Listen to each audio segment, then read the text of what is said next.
कहा यह जाता है कि दुनिया में सिर्फ एक ही चीज़ कांस्टेंट है और वो चेंज है। फेडरल बोर्ड ऑफ रेवेन्यू इस चीज़ को कुछ ज़्यादा सीरियस ले लेता है। पहले एक डॉक्यूमेंट इशू करता है और फिर उसके ऊपर चेंजेस का एक ना ख़त्म होने वाला सिलसिला शुरू हो जाता है। SRO 350 क्यूब में भी मजीद तब्दीलियों का सिलसिला जारी है। एक चेंज आज इंट्रोड्यूस हुई है कैपिटल के अंदर। आइए उसको ज़रा डिटेल से एनालाइज करते हैं और देखते हैं कि अभी भी उसके अंदर क्या चीज़ मिसिंग है जो पूरा ऑब्जेक्टिव हासिल करने में कामयाब नहीं होने देगी FBR को। बिस्मिल्लाहिर्रहमानिर्रहीम। मेरा नाम आमिर रशीद है। मैं प्रैक्टिसिंग चार्टर्ड अकाउंटेंट हूँ। SRO 350 इंट्रोड्यूस हुआ था, जिसका बुनियादी मकसद ये था कि फ्लाइंग इनवाइसेस और जो bad practices on the part of the registered person हैं, उनको कर्ब किया जाए। तो रिक्वायरमेंट्स क्या आई थी? एक आया था कि आप अपना कैपिटल इंट्रोड्यूस करवाएं, बैलेंस शीट अपलोड करें और कमिश्नर की अप्रूवल रिक्वायर्ड होगी अगर सेल कैपिटल का 5 टाइम से ज़्यादा इंक्रीज होगी।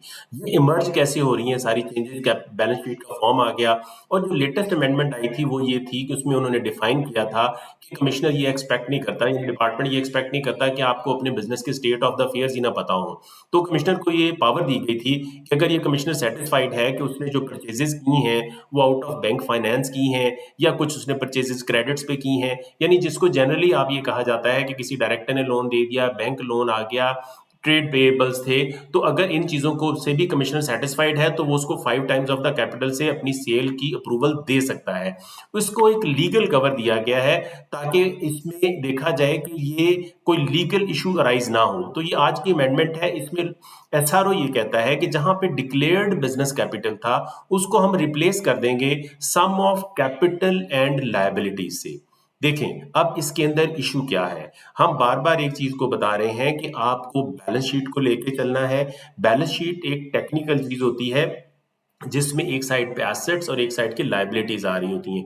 दोनों चीजें बैलेंस होती हैं फिर चलती हैं। हमने बार बार इस चीज को हाईलाइट किया है कि आपको कंप्लीट रिकंसिलिएशन करनी पड़ेगी अगर आप बैलेंस शीट करते हैं और अगर आप सेल को कैपिटल के साथ लिंक करते हैं। अगर आप एट मेरिट देखें तो ये रिकंसिलिएशन तो वैसे ही हर बिजनेस की होनी चाहिए जो भी सेल और परचेज में इन्वॉल्व है। लेकिन हम अब बार बार ये इंसिस्ट कर रहे थे कि कैपिटल के साथ कुछ बैंक लोन्स होते हैं, कुछ डायरेक्टर लोन होते हैं, कुछ ट्रेड पेएबल्स होते हैं, ये सारे मिला के बिजनेस को चला रहे होते हैं। ठीक है, FBR ने कहा कि आप इसके अंदर कैपिटल के साथ अदर लायबिलिटीज भी ले लें। तो अब इशू क्या है? इशू इसके अंदर ये है कि आपने कैपिटल और लायबिलिटीज कह दिया है। अच्छा, अगर यहाँ पे कोई बैड प्रैक्टिसेस इन्वॉल्व होती हैं तो बैड प्रैक्टिसेस में क्या होता है कि वो क्या करेगा कि एक तरफ आपको ये बता देगा कि लेट्स अज्यूम मेरी 5 करोड़ रुपए की ट्रेड पेएबल्स हैं जो मेरे लोगों को पेएबल करने हैं, तो ये मेरे कैपिटल में शामिल करके मुझे आप इसका 5 टाइम अप्रूवल दे दिए। और दूसरी तरफ उसने 5 करोड़ रुपए के रिसीवेबल्स डाले हुए हैं, तो आपको तो वो आपका ऑब्जेक्टिव अचीव नहीं होगा। तो मेरे जाती राय के मुताबिक आपको इसको कैपिटल और नेट लायबिलिटीज में लेके जाना पड़ेगा या कैपिटल और नेट ट्रेड लायबिलिटीज लेके जाना पड़ेगा।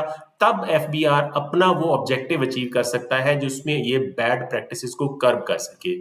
Thank you very much for watching. Stay tuned for more informative videos on this.